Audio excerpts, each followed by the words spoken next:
Қайырлы күн, біз бүгін қазақ тілі пәнінен 3-ші тоқсан бойынша жиынтық бағалау тапсырмалары 7-ші сынып. Тақырыбы ғаламтор ғаламаты, морфология, Қазақстандағы ұлттар достастығы, дұрыс тамақтану, морфология. Бізде екі нұсқа қарастырылады, дәл қазір бірінші нұсқаны талдаймыз. Бірінші сұрақ. Тапсырма. Мәтінді оқып, онда көтерілген басты мәселені өз сөзіңізбен түсіндіріңіз. Екінші сұрақ. Мәтіннен екі факті мен екі автордың көзқарасын білдіретін ақпаратты табыңыз дейді. Бізде мәтіндер. Бірінші мәтін. ВКонтакте, WhatsApp әлеуметтік желілерінде. ВКонтакте, WhatsApp әлеуметтік желілерінде жастар белсенді. Әрі көп отыратыны анық. Өйткені қазір арзан, әрі сапалы өнімге ұмытылған тұста әлеуметтік желі сұраныста қанағаттандырып отыр. Желілердің белсенділігі артқанымен жазу және сөйлесу тілі өте төмендейді. Алғаш смартфондар пайда болып қолданысқа енген кезде қазақ әріптері болмаған соң кириллицаның екенін келтіріп, немесе латын әріптерімен қазақша мағынасында жазып жүрдік. Бұл амалдың жоқтығынан орын алды. Алайда, уақыт өте келе өз тіліміз, өз әріптеріміз сөйлесу құрылымына енгеннен кейін ойымызды толық жеткізуге, дұрыс жазуға қол жеткіздік. Демейінмен, қазақ тіліндегі жастардың сөйлесу тілі мәз емес. Сылымы, каксын, не істеп, жай отқан өз. Яғни осы сияқты қарап отырғандарыңыздай, бұл тілге деген құрметсіздік дейді. Осы мәтінді дұрыстап оқып шығамыз. Екінші мәтін біздің қоғамда виртуалды коммуникацияның пайда болғаны 10 жылда толған жоқ. Ал 10 жыл бұрын адамдардың қарым-қатынасы қандай еді? Қонаққа бару, серуендеу, қыдыру жиілігі қандай еді? Адамдардың бір-біріне деген сенімі қандай деңгейде еді? Виртуалды қарым-қатынасын артын небір жағдайларға жеткізу мүмкіндігін біз талай рет естіп келдік. Соны біле тұра, тәуекелге барып, адамдармен қарым-қатынасты үзбейміз. Көптеген досымызды шын өмірде көрген кезде тілдесуден жүрек сөніп қашудың амалын іздейміз. Себебі смартфон арқылы диалог құру біз үшін жеңіл әрі ыңғайлы. Осындай қорқыныш тағы 10 жылдан кейін қандай деңгейде болмақ? Мүмкін біз үйден шығудан бас тартамыз дейді. Екінші мәтінді нақты оқып шығамыз, мұқият оқимыз, өйткені бізде екі мәтін бойынша сұрақтар берілген. Бірінші мәтіннің тақырыбы бұл әлеуметтік желілердегі адамдардың тілге деген құрметсіздігі. Екінші, қарым-қатынастың өзгеруі. Енді бірінші мәтіннен екі факті келтіріңдер дейді.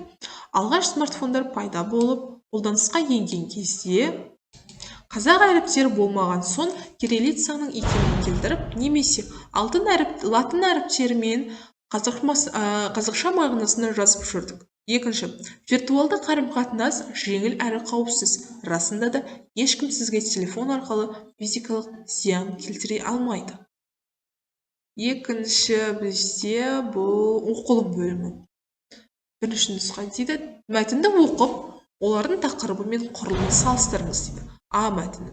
Нұрсұлтан. Қазақпарат Жапонияда Кейо университеті шетелдегі студенттерге стипендиялар ұсынды. Бұл туралы Қазақпарат болашақ бағдарламасы сайтына сілтеме жасап хабарлайды. Токиода Қазақстан тәуелсіздігіне орай 28 шақырымдық жаяу шеру өтті. Нұрсұлтан Назарбаев Жапонияның императорына көңіл айтып, Кейо университеті Жапонияда Global Information and Governance Academic Program бағдарламасы бойынша білім алу үшін шетелдік студенттерге стипендиялар ұсынады. Курсты аяқтаған студенттер қоршаған орта және ақпараттық зерттеулер саласы бойынша бакалавр дәрежесін иеленеді. Өтініш беру мерзімі 12 ақпан 2023 жыл. Курс деңгейі стипендия бакалавриат бағдарламасы бойынша оқуға арналған зерттеу пәні. Екінші мәтін, Бүгінгі Индия тарихының ең көрнекті және жауапты басшылары.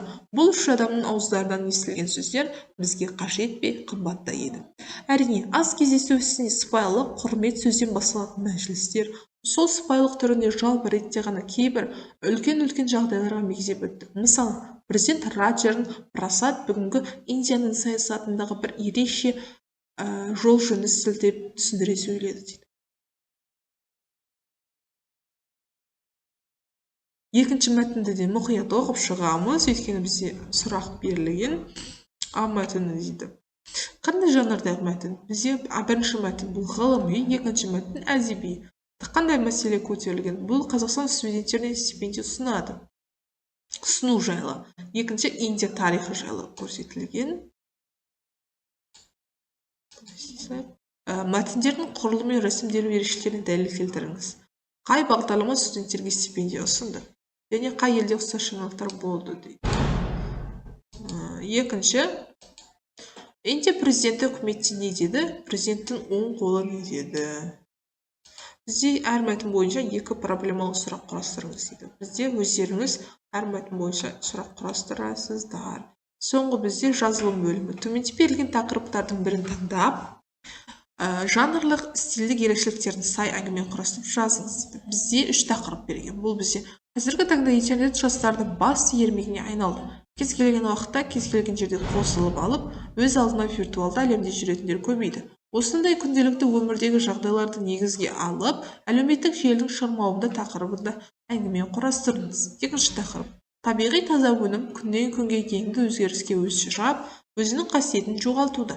Табиғи өнімдердің пайдасын насихаттайтын, ендігі өзгеріске ұшыраған тағамдардың зиянына оқырманның көзін жеткізетіндей ой салатын әңгіме құрастырыңыз.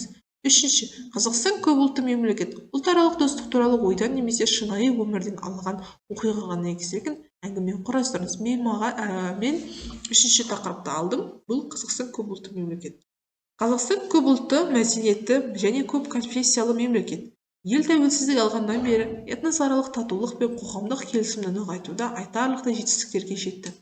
Қазақстанның көп мәдениеттілігі тарихтың түрлі кезеңдерінде көптеген ұлттар мен этностардың бір жерге тоғысуының нәтижесінде қалыптасты. Еліміздің көп этникалық конституциялық парламенттік танылуы, конституциядағы біз ортақ тарихи тағдыр біріктірген Қазақстан халқы сөздерден байқалады. Мемлекетіміздегі көп мәдениеттіліктің жүзеге асуы, әлемдегі этносаралық қақтығыстарды шешу және алдын алудың тиімді үлгісі ретінде қабылданады. Қазақстандық мультимәдениет үлгісі мәңгілік ел ұлттық идеясында көрініс табады. Бұл қоғамдағы әлеуметтік келісім мен ұлттық бірлікті, әртүрлі этникалық топтардың бейбіт өмір сүруін қамтамасыз етеді. 1995 жылы құрылған Қазақстан Халқы Ассамблеясы этносаралық қатынастар бойынша мемлекеттік саясатты іске асыруды, қоғамдық қауіпсіздікті қамтамасыз етуде, жалпы және мемлекет пен азаматтық қоғамның өзара әрекеттесуін нығайтуда маңызды рөл атқарады. Достар, осымен біздің 7-ші сыныпқа арналған КЖБ тапсырмасы аяқталды. Назар қойып тыңдағандарыңызға рахмет. Сабақтарыңызға сәттілік, сау болыңыздар.